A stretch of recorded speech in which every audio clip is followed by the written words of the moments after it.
তারেক অনেকবার এই ফেসিবাদের যাতাকলে পিষ্ট হয়ে রিমান্ডে সীমাহীন অত্যাচারে ভুগে তার হাতে এই হ্যান্ডকাপের জায়গায় পছন্দ ছিল, অপরিসীম অত্যাচারের শিকার হয়েছে, নির্যাতনের শিকার হয়েছে।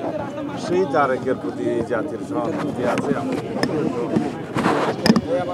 এই গণতান্ত্রিক আন্দোলনে একটা সামনের দিনে যাতে একটা দল গঠন করে ভূমিকা রাখতে পারে এবং গণতান্ত্রিক রাষ্ট্র বিনির্মাণে তারা ভূমিকা রাখতে পারে, সেই জন্য একটা দল রেজিস্ট্রেশনের জন্য তারা নির্বাচন কমিশনে আবেদন করেছে। দীর্ঘ অনেক প্রক্রিয়ার মধ্য দিয়ে শেষ পর্যন্ত তাকে জানানো হলো যে তার আবেদনটা বিবেচিত হচ্ছে না।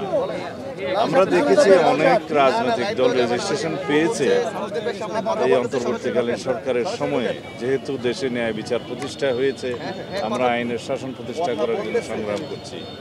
সেই জায়গায় দেখেছি যারা রেজিস্ট্রেশন পেয়েছে তাদের অনেকে আদালতের মাধ্যমে পেয়েছে, অনেকে হয়তো বিভিন্নভাবে তাদের যে ইলেকশন কমিশনের চাহিদা যেগুলো পূরণ করতে হয় মাঠ পর্যায়ে, জেলা পর্যায়ে এবং উপজেলা পর্যায়ে অফিস, এগুলো হয়তো তদন্তের মাধ্যমে এসছে, তাদের এগুলো চাহিদা পূরণ হয়েছে। কিন্তু আমজনতার পার্টি যতবারই আমি তাদের সাথে কথা বলেছি তারা জানিয়েছে তাদেরকে মাঠ পর্যায়ে যথেষ্ট হয়রানি করা হচ্ছে।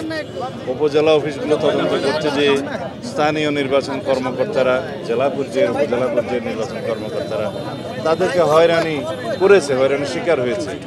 আমি ব্যক্তিগতভাবেও নির্বাচন কমিশনের সংশ্লিষ্ট মাননীয় কমিশনারদের সাথে কথা বলেছিলাম যে তার বিষয়ে বোধহয় ন্যায় বিচার করা হচ্ছে না।